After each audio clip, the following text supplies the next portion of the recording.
Aibuan. So this is another special podcast done by our production team, and we have invited one of our good friends and independent researcher and a good profile. I'm not going to explain his profile. He will. Mr.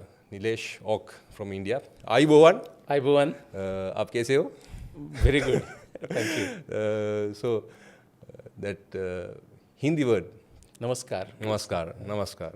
So you are from India, but when we are speaking, you are India, but you have a different identity from Maratha background. From which background? Maratha background. What does that mean? The Maratha, the Goa. Yeah. Yes. So not a I mean, I grew up. I'm born in a place very close to Goa. Like the people of Goa will Marathi. Oh, you're talking Marathi. Marathi, yeah. No, so my mother. Sorry, because in our Sri Lankan pronunciations, we use it as Maratha. Maratha. Okay. So the Marathi. My mother tongue is Marathi. I am born exactly halfway between Mumbai and Goa. Mumbai and Goa. Halfway. A place called Guhagar, Chipurun, Ratnagiri. Ratnagiri district, many times people will know because of the famous mangoes that they come from, Alfonso mangoes. Alfonso mango. So that's where I grew up. I even did my schooling there, and then the rest of the schooling before I left India was in Mumbai. So my college and then undergrad engineering. I did chemical engineering, and then went to Canada to do my master's, and then spent about 35 years in Canada and USA, North America. Basically, you are lives in USA for 35 years. Yes. As a chemical engineer. Yes. In the IT field.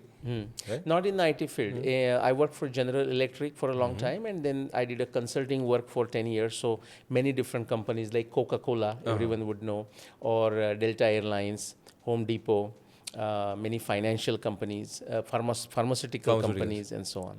Yes. So this will be a typical question from the Sri Lankan mindset, Yes. right? You are a very established guy in USA. Why you have come back to India and studying these, doing the research and putting books and publications about the Indian history and the antiquity of the Indian civilization? Why? Yeah. No, great question. Now, it started long time ago. I'll give you 2-3 different things. Now, when I started, if you ask me, did I consciously knew what I was doing? The answer is I did not know it. I just did it. Now, in retrospect, when I look at them, they make sense. For example, right from the childhood, besides what I did in the schooling, let's say, I always had this infinite curiosity about all things. I mean, literally from how the water goes up the tree to how the stars are moving. And yeah, I know the earth is moving, but something more about them, or what exactly they are, how far they are, or what is at the center of the earth, the core of the earth. And if it's a lava, like, it's hot right now, will it continue to be hot? And if it stops being hot, then what will happen to the earth? So just a curious person by nature. From the childhood? From the childhood. Growing up in a small village. In fact, my first 15 years, jokingly I say, electricity chased me. You know what it means? I lived in 3 different villages in my first 15 years in the west coast of India. And when I used to leave that village to go to another village for study, like I stayed with my relatives and whatnot, once I left that first village, the electricity came to that village. Then that next village does not have electricity. When I leave that village, the electricity also comes there. Therefore, I say electricity chased me. So I worked with the lanterns and all that. But that also gave me sufficient time, no TV, practically no radio, or even if there was a radio, I was not allowed to control it, so to say, just listen what happens. It made me curious, it gave me sufficient time, and I was a voracious reader. I used to, in my small village, I was the only one who read a newspaper right from the top left-hand corner to the bottom right-hand corner of the last page. So voracious reader, a curiosity, that led me one thing to another. In the Indian context and the current research that I have done over last 35 years, I was curious, and the questions I was asking, I were not getting satisfactory answers.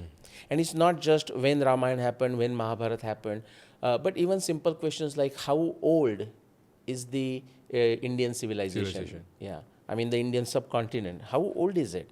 How old is the world civilization? The human evolution. And so those questions, I realized I have to search for them myself. And so it started at the in a childhood, but I did not have resources, nor the talent, or nor the skills. Somewhere when I was in the undergraduate of engineering, like 87 or so, my first year of engineering, that's when some things happened, some influential people I came in contact with, and that's where the journey began. So I'll say 87 to 94, about 7-8 years, I was learning, I was absorbing things, what other people have done. Beginning 94, I started doing my own research. And that has continued.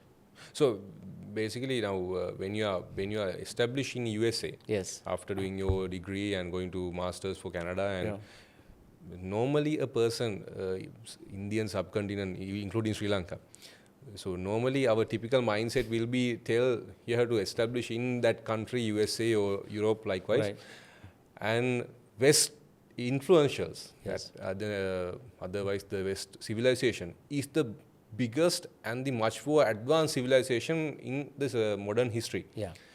But when we are doing the research, Nijashji, even in Sri Lanka as well, we have a limited research and papers we have done. But in India now, for the last couple of decades, as a nation, as a country, as individuals, Yes. you are doing a collective move.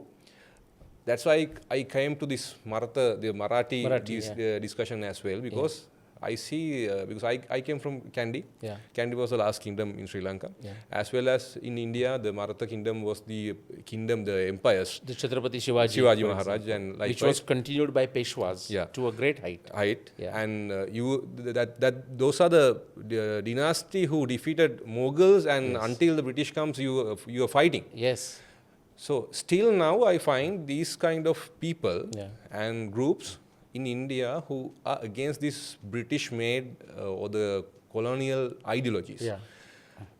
And not yet fighting, you are doing the research as well. Like Correct. you, the individuals like you are independently, you are doing the research. You are studying about Mahabharata, you are doing research about Ramayana likewise. And you are doing the papers, you are publishing the papers to the people, to the common people, that Indian subcontinent has had a much more advanced civilization.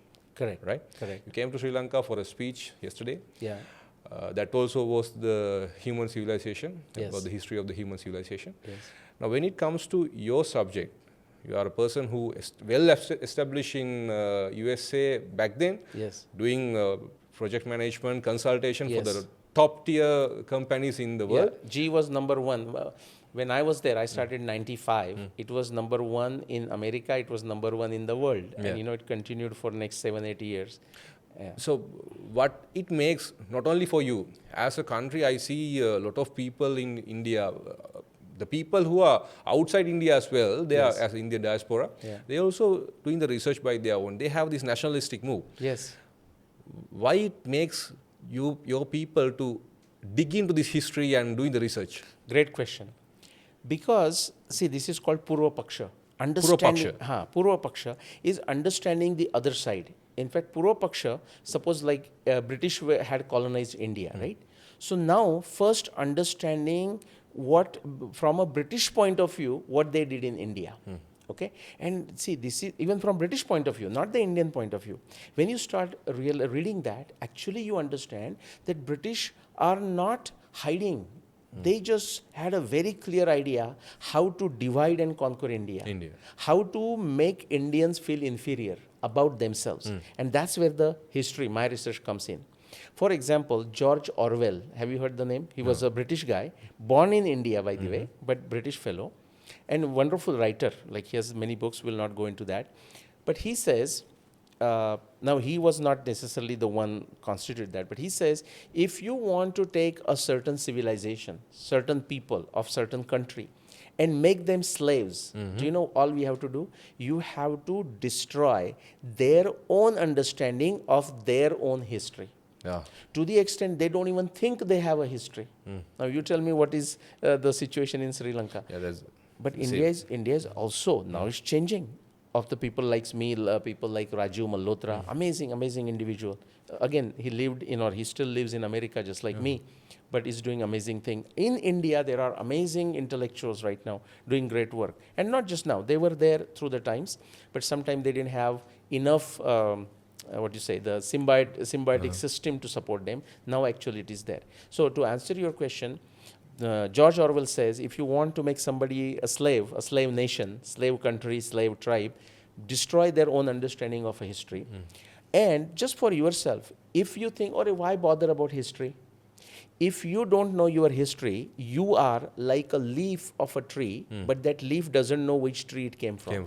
Now you say, what's the big deal? I will tell you the big deal. It is already happening in America.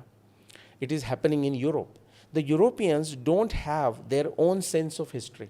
It is destroyed by some of the forces like postmodernism and whatnot. Same thing in America.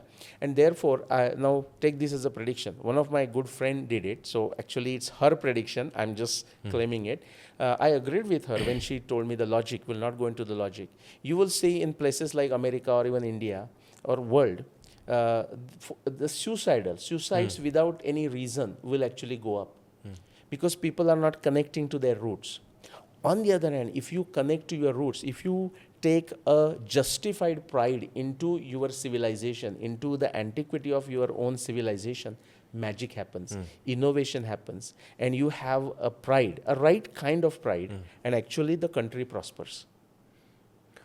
You gave the right answer to Sri Lanka as well. Now, what we found in Sri Lanka, the modern education system, we are learning from the British-made education system. So we haven't done much more research and the excavations about our history.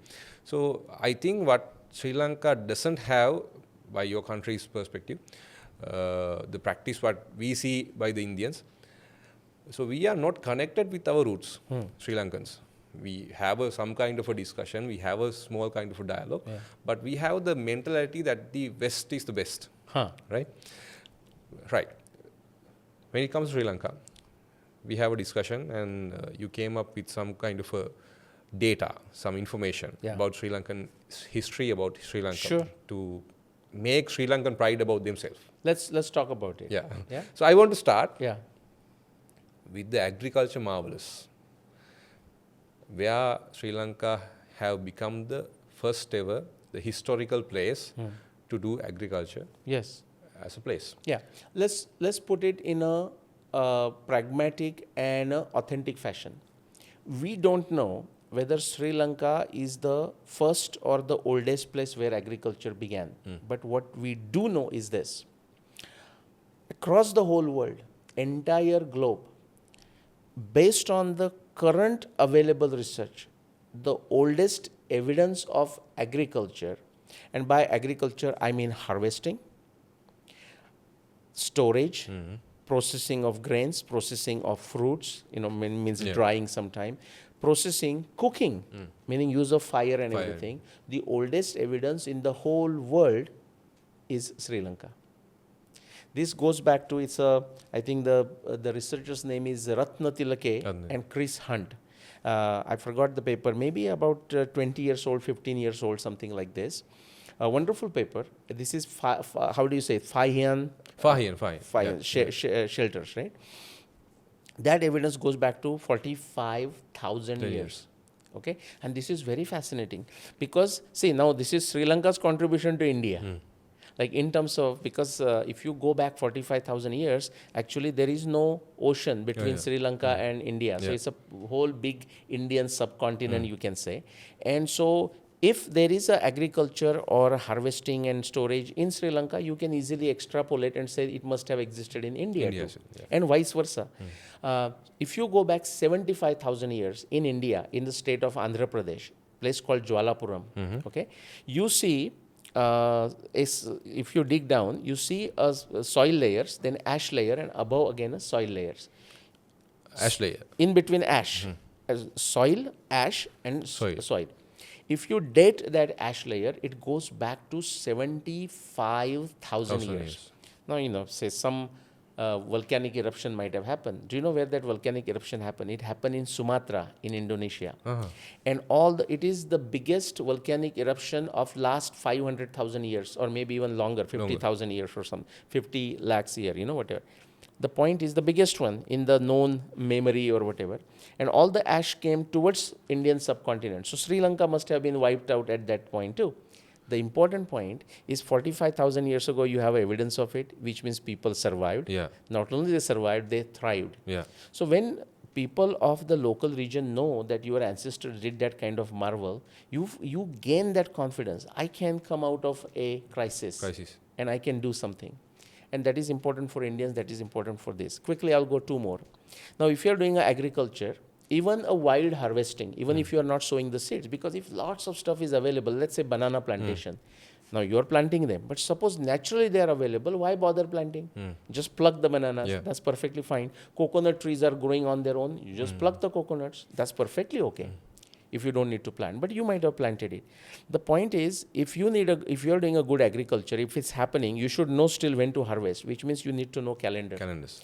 Now, now I don't know what is available of calendars in Sri Lanka, but I'll tell you in India, the sophisticated, pragmatic Indian astronomy goes back to 60,000 years, 84,000 years, and frankly goes back to possibly 220,000 years. Astronomy. Yeah. Like in terms of the movement of the stars and the planets is of course naturally given, but stars. So there was a sophisticated astronomy. I'll just quickly mention one more point. Now we don't have a GDP data going beyond 2,000 years. But if you go back to 2,000 years, do you know what people find? This is the research work of Angus Maddison, okay, a British, finance expert, and he worked in America also.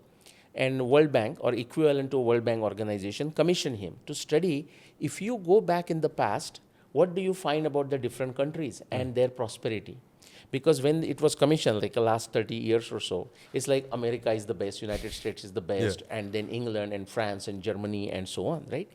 What Angus Maddison found is very, very impressive. As you go back in time to 1,000 years, even 1,000 years, do you know what you find? Just 1,000 years. The biggest contributor to the world GDP are India and China. And if you go back to 2,000 years, do you know what they find? Actually, the 1,000 years to 2,000 years, the biggest contributor, a consistent contributor, and the number one practically is India. Now, China is also very much in the same amount. Now, this one, we can ask the question, okay, that's for 2,000 years. What we will find if we go back? Now, that's when the kind of research I just told you, what we found in Sri Lanka, comes into handy. Now, what is it that was causing the prosperity in India? That is even in 2,000 years. And extrapolation. I'll give you that last answer. Agriculture was there. In Sri Lanka, you found it. In India also, you have it near Jwalapuram going back to 16,000 years. If you go to Lahore in Uttar Pradesh, northern part of India, going back to 10,000 years. If you go to a place called Mehergarh, which is now in Balochistan and Pakistan, but that's all India before. You have a very sophisticated agriculture's granaries and storage going back to 7,000 BC, like 9,000 years. And this is the evidence we have found. We shouldn't suddenly say that before 9,000 there is nothing. That's stupid. But many dirt archaeologists do that stupidity. So we have to even educate our dirt archaeologists. So in terms of the hard work they do in digging is phenomenal. I mean, my all respects to them. But from that data, the way they draw the conclusions are utterly unscientific, illogical, idiotic, frankly. So we have to educate them. This is not to put them down. They are just using a very, very orthodox, bit idiotic and outdated methodology that actually the Western Europeans used. Even the Western Europe, America, many times, not all, archaeology, they are stuck into that nonsense.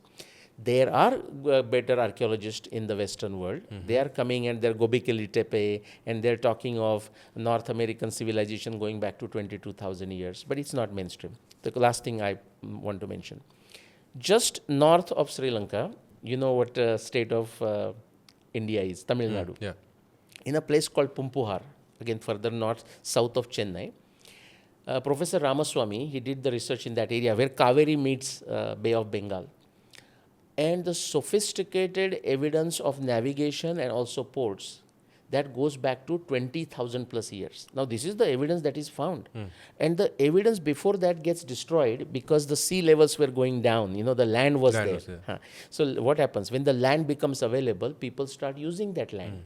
So, some of the evidence of the ports that might be there from 100,000 years is gone. Gone now. So, we can only talk of 20,000 years. So, sophisticated navigation, sophisticated ports, sophisticated agriculture, and then we have this evidence, at least going back to about 35,000 years of precious stones, of colors and dyes, like from Shanghai all the way to Georgia, meaning west of Iran. You can just see that. Indian silk or Chinese silk, going back to at least 14,000 years. Indian cotton, I don't know if you knew this, in Israel, they found a fossilized evidence of actually a pot in which there is a cotton thread or cotton cloth, you can say. And that cotton thread that is found, based on the research, they said it's not of an Egyptian variety, but it's of an Indian variety. And do you want to know the date of it? Going back to Mahabharata times, 7,500 years ago. Anybody can go and check this evidence. So when you have this picture, suddenly your understanding of yourself changes. It opens up possibilities. So as a subcontinent, there were no nations at that time, but it will be tribes or some Janapada kind of Janapadas, likewise. small kingdoms maybe. But the main point what you mentioned, one is the agriculture. Human civilization, it's a very big turning point where people come from an early stage of humans and come into agriculture-based civilization. Yes. That is a turning point. Correct. So, Nilesh ji coming from India and telling Sri Lanka, all the research in the world right now is telling that Sri Lanka has had a much more advanced civilization in agriculture base. Yes. That the turning point of the civilization of the humans. It is 35,000 years ago. Yes. 40,000 years ago. 45,000 years ago. And Sri Lanka doesn't have a research paper on that. Well, at least that Ratnatilake is from Sri Lanka, so thank God, we can say it's there. But mostly, But that is 20 years back. Correct. Right? Before that, nothing. Yeah. And after that also nothing. Yeah. See, and this is not only problem in Sri Lanka, this is also problem in India. Now, I will say that there is a much more renaissance in terms of people understanding their own culture and civilization. I don't know how it is in Sri Lanka. But even many Indians are not only just not aware of it, not only they're ignorant. So same problem you may have. You tell me how it is. But even in India, suppose I will tell about the Professor Ramaswamy's research of 20,000 years of sophisticated ports and navigation. They will look at this news with a suspicion rather than joy. Because you know what happens? They are not to be completely blamed. They have also been brainwashed, and Sri Lanka may have a same colonial mindset. Because British were very smart people in this way. They were businessmen. Their place is extremely cold and, very depressing place. So they were happy in India. And so actually, sometime my good friend, researcher, Mitra Desai, she lives in Australia. But if she comes, I'll connect her with you. She has done a tremendous research. How a simple shipload, it was called Madre de Deus, the mother of gods, the name of the ship. A Portuguese ship that was going and that was looted. There is no other word. That was looted, officially looted, meaning the British royalty had given a soft corner saying, yeah, you can do whatever you want. By the looters of British origin, they looted, and all the wealth that they found on the one ship, it was a 7-story ship, by the way, and the wealth they found on the one ship, only part of it was sufficient to get rid of all the debt that England had. At that time. Yeah, and we are not talking that long, less than 400, 500 years. This much wealth Indian subcontinent had. And it just doesn't come out of a zero. That's why we have to start understanding these timelines of 20,000 and 45,000. It is this is not only limited to India. Now, when it comes to countries, now we have this mindset: India is a country, Pakistan is a country, Bangladesh separate, and Sri Lanka separately. But we have to think about the subcontinent. That is the value. Correct. Because early humans were living in these areas, and I think with the climate and all the natural resources what we have, it is from the Christian perspective, Very ideal I think place. this is the Eden, Garden of Eden, Garden of right? Eden. Yeah. Right? Even they agree. The researchers agree. See just because you brought up the subject, let me ask from a Christian perspective. There was one guy, German guy, I'm not getting his name, who essentially started the race theory. Okay, about 18th century. It's not very old. And do you know what he said? Looking at the Old Testament, and then there's the Garden of Eden, and from there, that was all everything ideal and beautiful and nice. And as human being become corrupt, like the man became corrupt in a Christian theology, and they went away from it, deviated from it, they became worse and worse. That is just a theology. Based on that, he came up with the racial theory. He said, what is ideal? And do you know where is that place? Actually, that place is in the Indian subcontinent. Today, people will have a tough time accepting this, but do you know where that place is? Country called Georgia, just northwest of Iran. Iran is Aryan. Yeah. So there is, outside you go, outside the Indian subcontinent, there is no evidence of the word Aryan, this whole stupid Aryan invasion theory nonsense. There is no word Aryan outside. Yeah. It is only in the Indian subcontinent. It's a Sanskrit word. Yeah. Arya means noble. Now, these people picked it. The reason I'm saying it is that German guy who came up with the racial theory, do you know where he said the Garden of Eden is? He said Georgia, the Caucasus mountain. My friends in America, I said, because the white race, they call it Caucasian race, right? I said, can you tell me where are the Caucasus mountains? Why Caucasian? And they say, yeah, because the Caucasus mountain. I said, where are the Caucasus mountains? I'll tell you, 80% of the Americans, now with the Google Earth, they should know. They don't know where the Caucasus mountains are. I said, they are practically in the old ancient India. So I have been to Georgia, and when this German guy went there, he looked at the ladies there. Actually, the Georgian ladies are beautiful. And he said, oh, this is the perfect beauty. And he said, this must be the Garden of Eden, and as you go away from it, it gets worse. So the racial theory came from it. My point is something else on the agriculture. The agriculture science has defined, I don't know the exact number, but close to like 150 different agricultural zones, which means you can practically, whatever is grown in the world, if one place has these 150 agricultural zones, you can grow anything. Do you know what is that place? Indian subcontinent. Indian subcontinent. So you can grow everything. If you go back and start looking of the origins of apples, people think, oh, apples came from outside. Australia. Grapes. You start looking at it, you'll know origin of grapes is Iran. Origin of apples is the northern part, like the Pakistan, Kashmir and Iran and so on. So actually this was a place of many things, not just the food, not just the fruits, but even human evolution. There is a 2020 paper by two scientists from Denmark. Do you know what the title is? They say from Africa, actually the title says, a human philology or whatever the right word is. This says African left as Homo erectus, meaning the bipeds. But they came back to Africa as sapiens. And where they become sapiens, the paper says in the Indian subcontinent. And to your point, why this was such a wonderful place?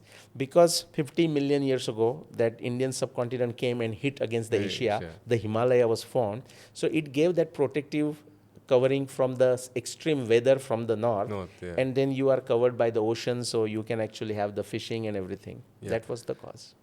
In technical terms, now, as you pointed out, 20,000 years back, this subcontinent has had these shipping techniques and navigations, as well as last time when Mr. Bala was here, he mentioned about the magnetic fields, about the knowledge about the magnetic fields, astronomy.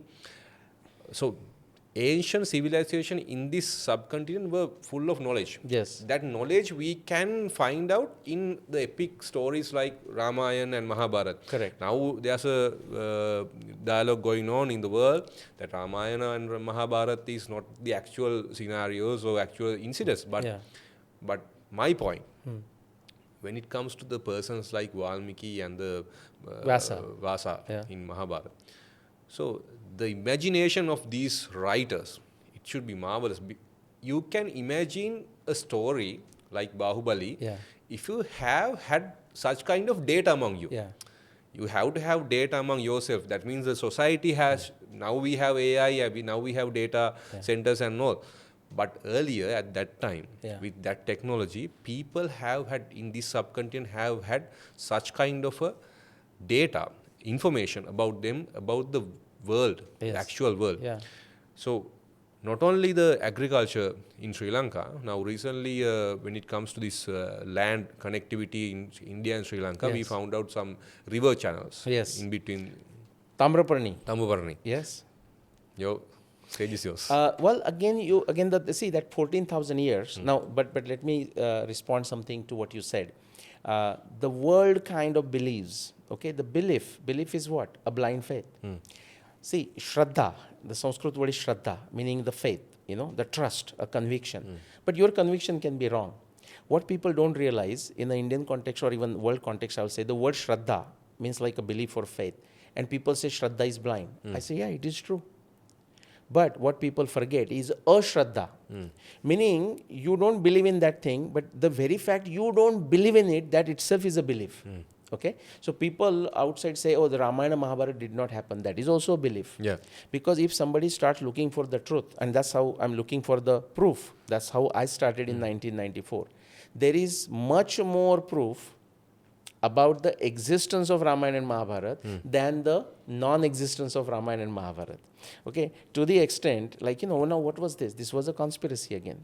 Because until Darwin, as far as the Western Europe was concerned, for them, history meant Old Testament. Okay? They had no other source.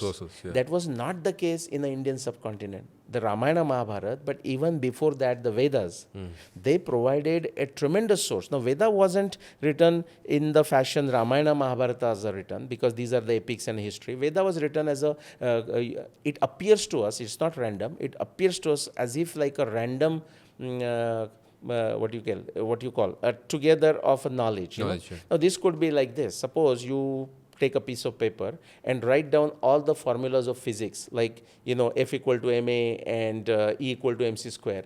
The person who doesn't understand it, he says, what's this nonsense? But what you consider nonsense, it's actually a tremendous knowledge. That's what Vedas are. And myself, many other researchers, but in our times, my other co-researcher Rupa Bhatti, we have shown that going back in the Indian subcontinent to like 75,000 years is actually a piece of cake in terms of a civilizational memory. And you can go back up to even a 200,000 and so on. But even we don't have to go that far back. Just bring it to ourselves. To your point, just for a minute, let's assume that these are not actually the historical events that happen. I'm not saying that that's what the case. I am convinced, and I'm willing to challenge anyone, anywhere in the world, But suppose, actually the one person wrote, he says like, to think of Mahabharata, Ramayana by themselves, what they are, is like truly magical. But to think that they truly did not happen is even mysterious. Because everything basically points to that it happened. There's a fact now when it comes to these kind of epics, to these stories. These are literature. Yes. So even in Buddhism in Sri Lanka, we have a book called Pansiya Panas Jataka. That means our Buddha's early lives. So it also comes as a literature. Correct. But the people who are decoding it, as you said, some people are decoding it with a Shraddha. Yes. Just Shraddha. But when it comes to decoding literature, then you find these are magical things. Yes. But last time the discussion our podcast was with Mr. Bala, so he decoded some parts how Ramayana is practical. Now when it comes to Vanaras, we imagine as a monkey face, but it's a tribe according to the Mr. Bala's explanation. Correct. So likewise, when you are decoding, it's your failure. Yes. You are decoding it with the imaginations of the current world. Correct. And that's a problem, right? Yeah. You have to see, if you want to understand Ramayana, you have to understand Ramayana on Ramayana's terms, not your current terms. If you want to understand Mahabharata, you have to understand in Mahabharata terms. What Bala said is correct. Like the Vanaras are like wearing a mask. Just imagine a military forces, like Air Force has a certain uniforms, Navy has a certain uniform, and Army has a certain uniform. When you have these commandos, guerrilla commandos or something we call it, right? The special force, special mission force. They even blacken their face and stuff like that. And you say, oh no, they don't look like human beings. No, they don't look like human beings. They are human beings. But the point I wanted to say is, what is the purpose of this itihasa? Even the definition is given. Why forget that definition? It says, Dharmartha Kama Mokshanam Upadesha Samanvitam. It's in Sanskrit. Purvavrittam Kathayuktam Itihasam Prachakshate. History, Itihasa. Itiha asa literally means this is how it happened. Now, there may be embellishments. Because when we watch a movie, we know that the two lovers in the real life don't go around dancing around the trees. But in movie, we understand that. It's the same thing. Purva Vruttam, they take a historical event, tell it to you in an interesting form so that it engages you, it catches your attention. What is the purpose? Upadesha Samanvitam. It acts as a guidebook for the prosperity of our current times and future times. And to do what? Dharmartha Kama Mokshanam. I simply explain. Dharma meaning a optimal living. Artha means prosperity. Kama means achieving our desires. And moksha means no matter what our circumstances are, finding a philosophical and practical way to live happily. To achieve this, we have this text. And the British wanted to downgrade them because they did not have anything closer to that. Interesting thing now, when you got this topic about Ramayana, now Sri Lanka, currently with the colonial influence and our current education system, we doesn't have such kind of a pride about our history and we are not connected with our roots. But as you said, we had a long history. And when it comes to Ramayana, the person called Ravana, so this country was his administrative capital. Yes. According to our beliefs and our research we have done. But as a person, now he has doing the administrative, he had an empire. So he had the influence in Tibet as well as Maharashtra. Likewise. Yes. So there are places still you can find out where these places. Yes. You can find the places. In fact, you can find the places outside Indian subcontinent. For example, his sister, like Shurpanakha. She was married. Now I don't remember his correct name, so let me not say it. She was married to someone, a distant relative, you can say. They were living in what we today call South America. South America. And Ravana has gone as far as South America. Ravana has gone to even Antarctica. That Western Europeans only found in the 18th century, 1730 or so. Now, am I making this story? No. All people have to do is read Valmiki Ramayana, Kishkinda Kand, chapter 40, 41, 42, 43.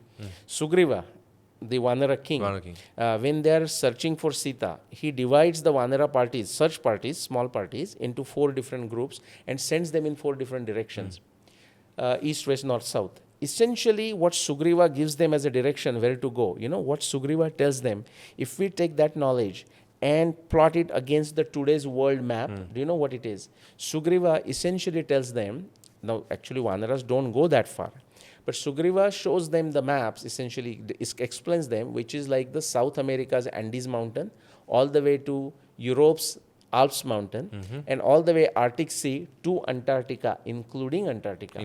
Now, many people will just say, come on, what are you talking, Nilesh? The British, or not British, but the Western Europeans found out Antarctica. No, they refound. By that logic, Vasco da Gama found us. Found the folks of Indian subcontinent. In that logic, Now, just understand how famous were Indians, the Indian subcontinent people. Columbus went in the western direction. He did not know about the American presence. Ravana knew about the American presence. And he renamed the place, the people there as Red Indians. The Columbus, right? Yeah, because he's looking for Indians. So first human being he found, he said he must be Indians. But the point is, something we can learn from Columbus, I mean, all of us, the people of Indian subcontinent, is this. Columbus questioned the status quo. I mean, he thought there is nothing in between. Like he goes westward, he's going to end up in India. And therefore he called the Indians there. I mean, whoever he found in America, Indians. But he questioned the status quo and ended up getting a huge wealth. Basic like this. So if we want innovation, if any country, whether it's Sri Lanka, India, whichever country, if they want to prosper, they have to start questioning the status quo. Like, don't just take what you have heard, what you have read as the gospel truth. It is not. Question it. And after questioning, after scientific research, you found that is to be true, perfectly accept it. Meaning, we don't have to villainize British. There are a lot of great things to learn from British in terms of their documentation. I'll give you one example, okay? My friend in England, he actually does that. He lives in London. On Saturday, he goes to British Library and finds some very interesting things. going back to 17th, 18th century, when the British had a very minuscule presence in India, do you know what kind of things they are doing? In the Mumbai, the Bombay was in their control, Yeah. given by the Portuguese to British or British, something during the wedding or something. Their small island or whatever the place, and there is one temple, and some festival goes on. British are documenting when the festival happens, how much money gets collected, the fare, who puts the shops, what is their revenue, what different background they have, what kind of goods are sold, and why are they doing it? The footfall during the festival time, because they used it afterwards. Like they used it in Sri Lanka, they used it everywhere around the world they ruled to basically decide where to put their office, where to collect the tax, who is the important person there, and so on. So now, when it comes to our main topics, so Ramayana and Mahabharata says about the Indian history and the subcontinent history, as well as now when it comes to the modern research, now Sri Lanka and India were connected by land long time back.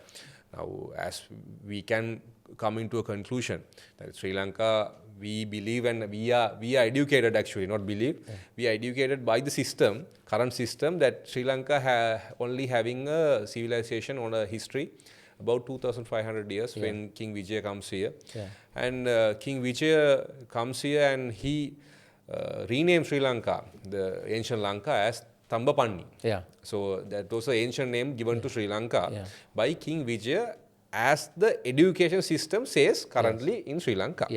But as you said, to get more innovations, we have to question this. So we haven't questioned it.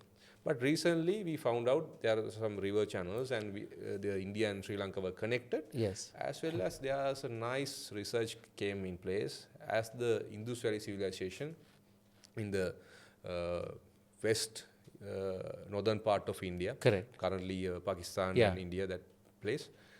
As much as all civilization in the south as well. In Tambaparani river basin. So what do you feel about this Tambaparani river civilization if it is connected to Sri Lanka? Now, according to the river channels, the river was connected to Sri Lanka and it was one land. It was actually, and we don't have to do a guesswork. I forget the name of researcher. I forget if it was a Ramaswamy or somebody else, but I have that research papers where this Tamraparni river, which is very southern part of India, right? It comes into the ocean which is between Sri Lanka and India today. Now it is the ocean. But under the water, you can see the river channel and the tributaries and then the distributaries, but tributaries mostly. And how far back we have to go? We have to go back only 14,000 years. I say only because now that we have established a deep antiquity. And so it was a very common continuous mass. And the river civilization existed just like in the north, the Saraswati river and the Sindhu river civilization. It existed. See, again, when the archaeology discipline came, what they did is, if they dig in Colombo, they call it Colombo civilization. If they dig in Kandy, they call it Kandy civilization. Well, that's stupid. If you dig in Kandy or Colombo, it is a Sri Lankan civilization. Same thing, no matter where you dig, it's an Indian subcontinent civilization. You have to see if they are totally dramatically different or there is a commonalities. You find the IVC is actually the Indus Valley civilization, Sindhu Saraswati civilization is very common with everything. You find the evidence of that in Tamil Nadu. I don't know if you find the evidence of that in Sri Lanka, but you find the evidence of that in Oman, you find the evidence of that in Syria, you find evidence of that, meaning the trade is going on for a very long time. The only factor, the basic fact to understand the early history of the civilizations is the trade. Because we are exchanging the culture as well as the goods as well. So this Tambaparni river, now, when it comes to civilization, because this statement, Nileshji, will give Sri Lankans to again rethink about our history, because we believe, because of our education system, Tambapanni was a name given by King Vijay, and then we started our civilization. Well, I'll tell you, not just, so Vijay, what time they say? The timing of Vijay? That's around 500 before Christ, Okay. So now Ptolemy, Ptolemy is about 2,000 years ago. Okay, the Greek guy. Now Ptolemy in his book refers to, there is a map, And do you know what he calls? That is the Tambaparani who comes close. Do you know there is an island he shows in his map? The islands are not very, I mean, the maps are not these sophisticated, but still very useful for the discussion we are having. Do you know what he calls? He shows one big island there. Island, yeah. Do you know? Taproban. Taproban, yeah. Taproban. So this is that upper Bhransha, the Tamraparni, Taproban. It is upper Bhransha of that. Very likely refers to this Sri Lanka. So in the civilization, the research comes as Tambaparni River in Tamil Nadu, which was connected to Sri Lanka a long time back. Yeah. So I do believe it should be more than 14,000 years, Yes. should be 20,000 years Correct. likewise, because if Sri Lanka has had a much civilization in agriculture in 45,000 years back, Yes. obviously it will have more civilization. Yes. So Tambaparni River, the Tambaparni word, in the Sri Lankan history, what we explain as when King Vijay comes, he sees the sand as Tamba. Tamba means copper. Copper, yeah. Right? Yeah. So the same story refers to Tambaparani as well. The river basin is with copper, Yeah. and it called as Tambaparani, refers as Tambaparani. Yeah. So now, as a Sri Lankan, a young Sri Lankan who's more interested in history and research, your country, now to end our conversation, Ms. Nilesh, now I'm very sad. I see most of the Indians, you are going to many places. As an individual also, you are going to speak many events in India as well as out of India as well, Yes. about your country's history, about the antiquity of the Indian, as a country, the Indian history of India. Yeah. But why do you feel now in Sri Lanka, after the colonialism, Sri Lanka haven't touched this history? Sri Lanka haven't tried to dig our history, at least about our ancient tribes like Yakka, Naga, Raksha, Udeva likewise. Yeah. So still we don't go into that far. So what is the difference you see? I mean, in economy, in politically, you have the experience in USA as well as Canada and India. Yes. So in geopolitics also you can say. Yeah. What is the movement that you prefer in Sri Lanka when it compares to India? You guys have, we don't, Yeah. in two countries. Okay, so the great question, and we can conclude on that, which is to say, from the current reality, yes, Sri Lanka is a separate country, and it will always be that way. That's not the issue. But if Sri Lanka wants to understand its own history, they have to think of Sri Lanka as a part of Indian subcontinent to understand it. And how the Indian Renaissance is happening is because tapping into ancient Indian literature.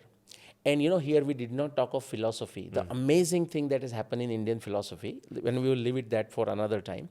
But just from a purely historical perspective, what I started and many others or few others is like we said, go to Mahabharata, go to Ramayana, go to Rigveda and say, okay, this is a real description. Now, can I take help of modern science, empiricism, logical reasoning, Tantra Yukti, and validate those? And we started validating. And they see, one thing it does is it gives you the confidence about your civilization, but something else it does that the world needs.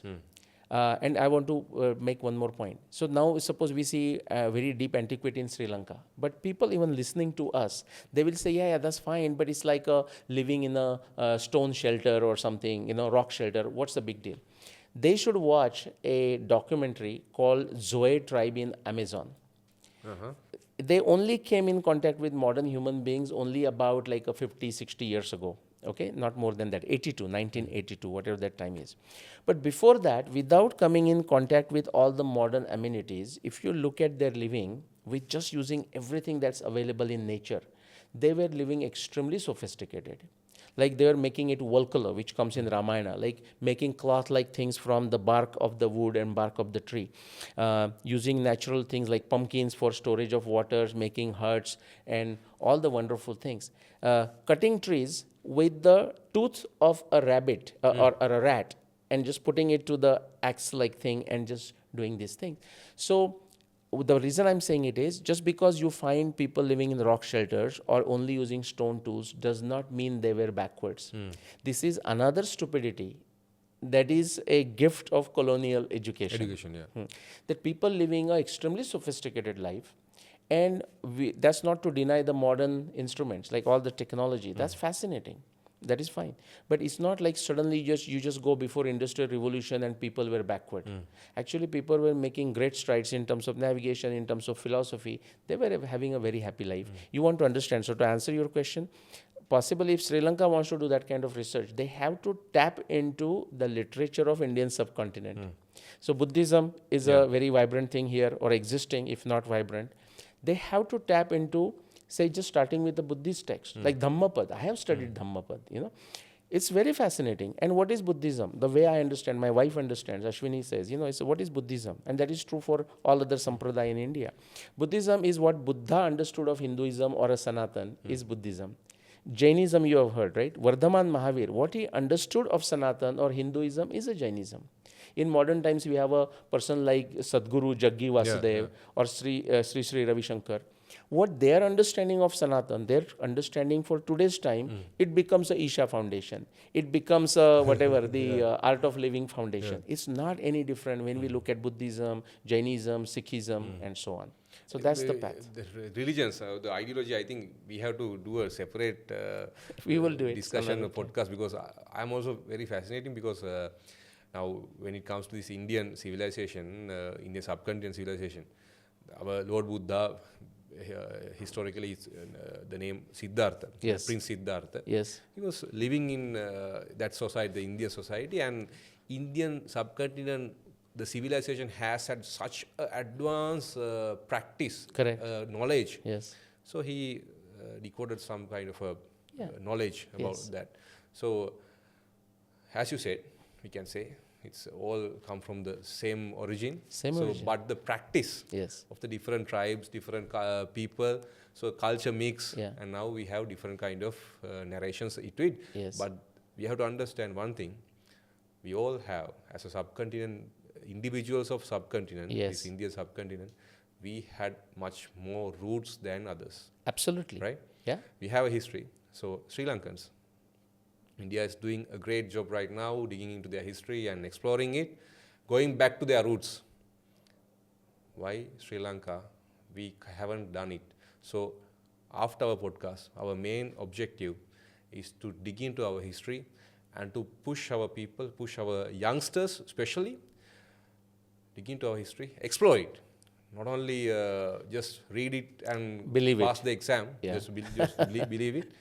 I mean, as you said, you have to question the status. Yes. It will make you a much more innovator and give more opportunity, as you said yesterday. Correct. Right? Correct. It will give you much more opportunity to your life to better success. So, for a kind reminder, we invited Mr. Nilesh Oak from India. So he's an independent researcher, a publisher as well, a book writer, and a speaker as well. Right. So with our short notice, he accepted our invitation to participate in our podcast. So this is actually our special podcast series. We are doing it to discuss the history about the Indian subcontinent, the antiquity of the Sri Lanka and the Indian subcontinent. Yes. So special thanks for you. Thank you for inviting me. In Sinhala we say Stuti. Stuti. Stuti for coming here, and let's have a chat another time as well. Thank you so much.